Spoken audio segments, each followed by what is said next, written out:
So, tingnan natin ha. Eto na guys. Talagang frustrated na ako dito sa paglilinis na to. Pag pumuti ito, parang bago siya. Ay, ako na talaga mag-recommend ng produktong iyan. So, let's wait and see. This meant, magkano po babayad ko dito? 499 po. Kasi syempre may shipping fee pa. O magkano nga ba yung presyo doon sa nakalagay? Sabi daw tatlo, akala ko noon tatlong tabletas lang. Pero yun pala tatlong boxes siya. 3 boxes.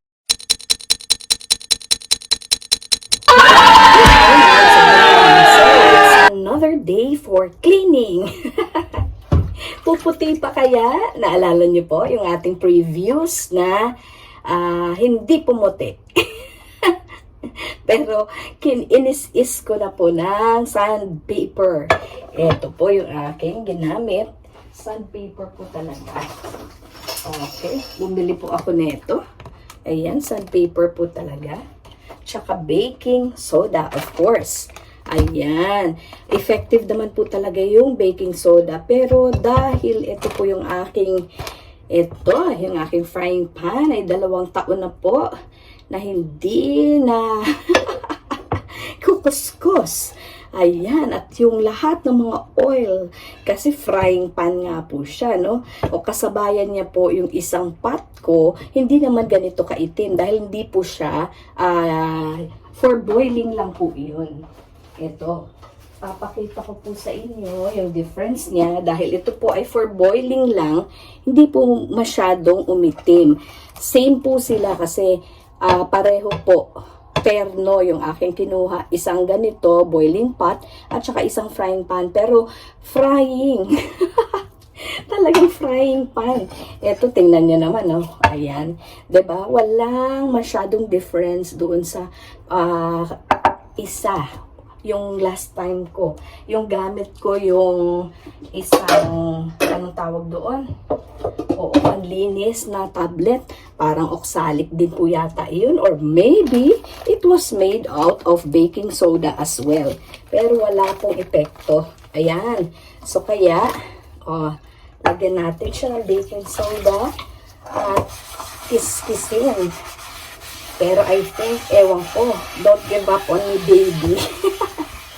Don't give up on me, baby talaga. Kasi, titingnan natin kung pwede pang paputiin at ibalik yung kanyang dating, parang yung ating mga kaluluwa, no? Kung sa katagalan, okay, remember, Lenten season po ngayon, so talagang we are trying to reflect on how to cleanse. Okay, lahat naman po ng ating mga pinagagawa sa buhay natin, kailangan nating linis. Ayan, kasi ang dami ng kalawang, ang dami ng may iniipis na, sinusurot na, parang ganun po. So ngayon, ito baking soda na ang gagamitin ni Simply Jane. Titingnan natin, no? Oops. At hindi lamang pong baking soda. Ito na rin po. Yung sandpaper. Pag nainis ako, bili ka na ng bago. Pero hindi pwede. No? I don't like to give up on this. Parang challenge, no? Cleaning challenge ni Simply Jane. Talagang gustong paputiin. Yung 2 taon lang po Grabe, mga less than 1 year pa lang po yata. 2 years po yata eh.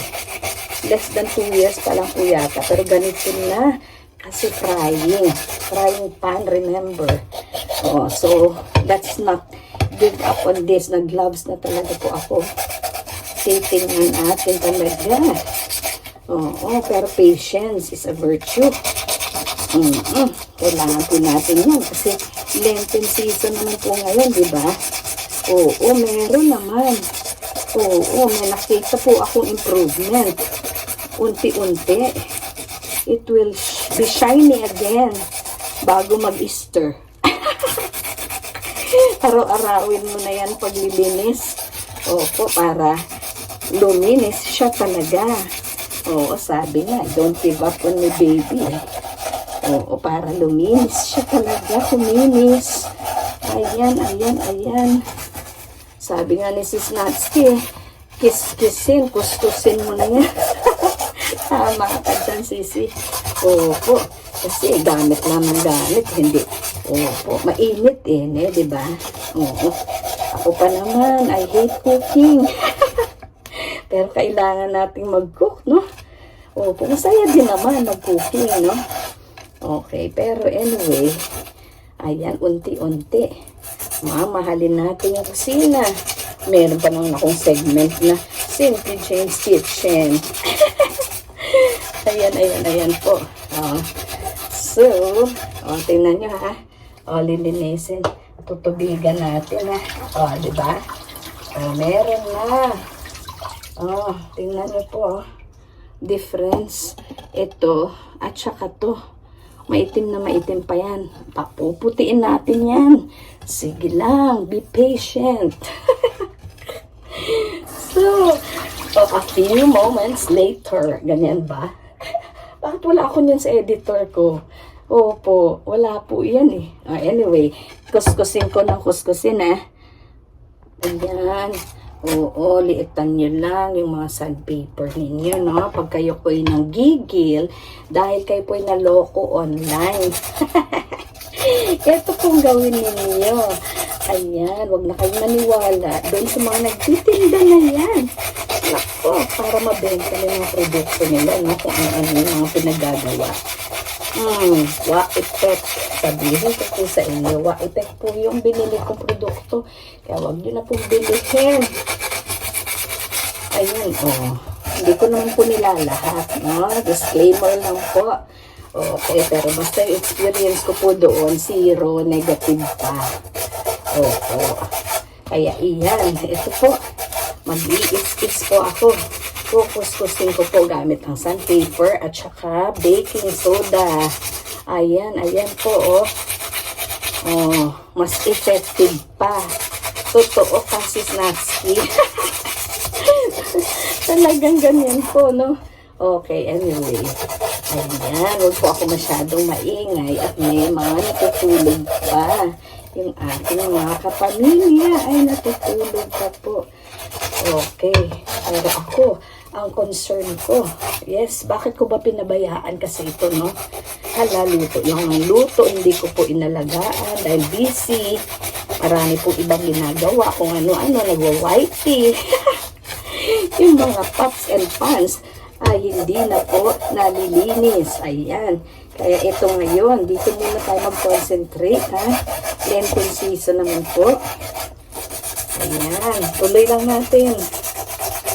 Okay, 1 century later. Puputi din po ito.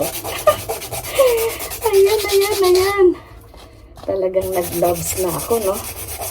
Oo, ginamitan ko na po ng gloves. Baka yung kamay ko po ang mawala. Hindi po yung dito, yung mga itim na grime and grease. Baka yung kamay ko ang mabura. Pero yung kabila, nako. Baka mahakbit na po ito. Anyway, nakikita niyo po yung difference. Ayan po, sobrang itim. Ito po, medyo beige na siya. Original color niya na po. So, pero, kuskusin pa natin. Tuloy lang tuloy sa pagkakakuskus. At puputi din po yan. Patience lang po talaga. Ayan, thank you po. Mega love shoutout po sa lahat ng mga sumusuporta. Kaya iyan, mga mommies. Okay, mga kasimple dyan. Wag na kayong, don't give up. Basta, wag kayong papaloko sa mga online sellers na nagpo-promise. Opo, sabi ko nga po, hindi ko na nilalahat. Pero basta yung experience ko po doon, yun, hindi talaga pumuti. Negative pa nga po Okay, ayun po. Okay. Dali. So, hinto muna natin yan at baka abutin tayo ng 1 year dito sa pagkukuskus. Okay, so, wag pong mawala ng pag-asa. Ayan na po, malapit na pong pumuti. Kaya kung inaaraw-araw sana ang paglilinis, ayan, hindi gaganyan, hindi iitim ng ganyan. So patience lang po, patience. Ulit-ulitin lang po. Ito, hindi po siya pumuti dun sa produktong binili ko online. Dito po siya pumuti. Sandpaper, baking soda, sabon at tubig. Siyempre, huwag po natin kalimutan ang tubig. Kasi kailangan po talaga natin ang tubig sa paglilinis. Kaya naman po tayo mga bininyagan tayo, ginamit ang tubig. Ayan. At malapit na po talagang pumuti itong aking frying pan. Don't give up on me, baby. Yan po yata ang aking title. Title ng aking episode sa araw na ito. So, salamat po sa panonood ninyo. Don't forget to subscribe and share. Ayan po. So, perseverance, talagang determination. Don't give up. At meron pong mangyayari sa iyong linilinis araw-araw. Kuskus lang kuskus. Hindi po konting kuskus. Talagang maraming kuskus. Kuskusin ng kuskusin. Ng kuskusin. Okay. Hindi naman po forever ang pagkukuskus na yan. Kasi, yan, mga 1 oras lang naman po, no? Pero yung aking binabaran noong nakaraan, wala po talagang effect yun. Ayan. Ayan. Tuloy lang po. Tuloy lang. Tuloy. Tuloy. Ayan. Tuloy. Unti-unti. Unti-unti. Nararating. Mga pangarap at bituin. Oo, ayan po, abot kaya ang kaputian. Hindi ng balat. Kaputian ng inyong mga gamit sa kusina. Frying pan, simple Jane, pumuti. Okay, pero be careful kasi hindi naman po lahat ay pwedeng kiskisin o kuskusin na inyong sandpaper. Pero ito po pwede. Yes. Kasi iba may scratch. Magkakaroon po ng scratch. Pero dahil ang kapal po ng dry nito, wala po akong takot sa pagkukuskus. Gamit pa po ang baking soda. Ayan. Thank you. Magaling shoutout po dyan sa nag-share sa akin. Nagamitin po ang baking soda. Yes, alam naman po natin na talagang effective yung baking soda. Opo, tingnan nyo po. Ayan, no? Pag may tubig, malapit na po tayo nating ma-achieve. Di ba? Malapit na po nating ma-achieve. Ayan, konting-konti na lang po. Pero yung loob yata, walang pag-asa. Kasi ito, meron po ba kayong alam na nilalagay dito yung kanyang parang coat, 1 coat, or basta a coat of, ano po ba yun, Teflon? Hindi ko lang po alam kung ano yung coat na para sa non-stick frying pans. So, kailangan po itong pagandahan o pagandahin ulit, no? Kasi yung pagkukuskus ko po dito, tingnan nyo, parang, natanggalan na po ng, portion of the non-stick pan. Yung coat ng non-stick pan. Dahil oil po lagi ang gamit dito. Syempre kasi frying pan ito. Nangingitim po talaga. In addition to the oil, syempre yung fire, the heat. Okay. Yung fire po araw-araw. Kasi syempre, paano ka magluluto kung wala kang fire? Induction ba yun? Okay. Pwede naman po may induction stoves na naman po ngayon, no? Yes. So, pero ewan lang. Kung wala din po kayo mga problema sa pagpapaputi ng inyong mga gamit sa kusina. Ayan. Ayoko pong bumili ng bago. Bakit po? Kasi sayang naman. Sayang naman po. At saan naman po mapupunta? Pamimigay nyo. Pangit naman po ng pamimigay nyo. Dapat pag namimigay, maganda, di ba? Bago. Ibibigay mo, luma, pangit. At ibibigay mo na dahil marumi na, dirty na siya. Hindi maganda, di po ba? Oo, syempre pag namimigay ka, dapat bago at maganda. Hindi porke inayawan mo, ipamimigay mo sa iba. Diba? Parang pangit naman.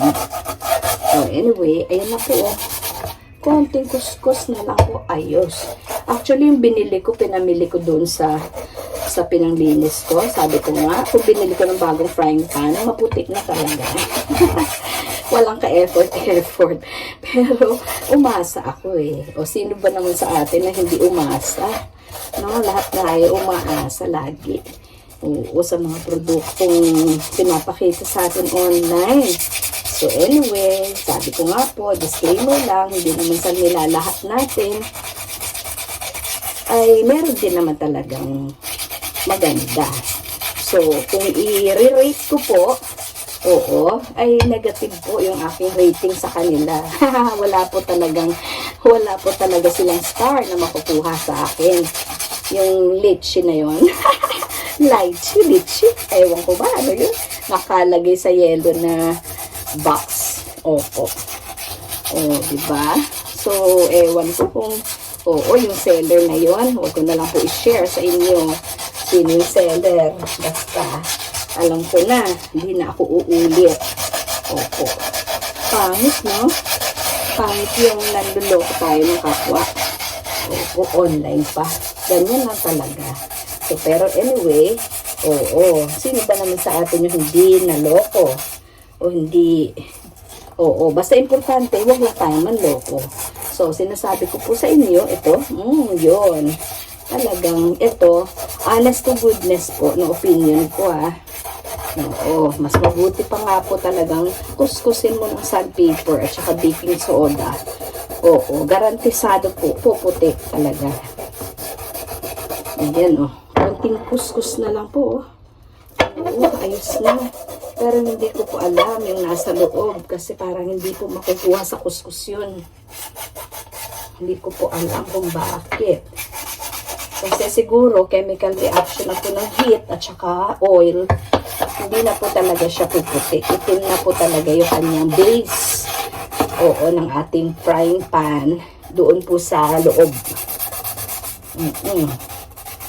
Kung dito po sa labas na kaya nating paputiin, yung sa loob siguro, lagyan natin siya ng cover. Mga 2 coats of yung non-stick paint. Hindi ko po alam kung ano yun. Kung meron bang ganon. May alam po ba kayo? Comment down below naman po. Yay! So, hanggang dito na lang po. At this is Simply Jane saying thank you for watching and enjoy the rest of the day. God bless you po. Ayan wala pong imposible. Diba? Tingnan nyo po. Okay, much better. Okay. Diba? Konti na lang po dito banda. Ayan, dito banda. Konti na lang po. Ito, silver na siya ulit. Steel. Stainless steel. Ito po, yan, tingnan nyo po. Ang laki ng difference. Pero hindi po katulad ng promise ng produkto nung nakaraan.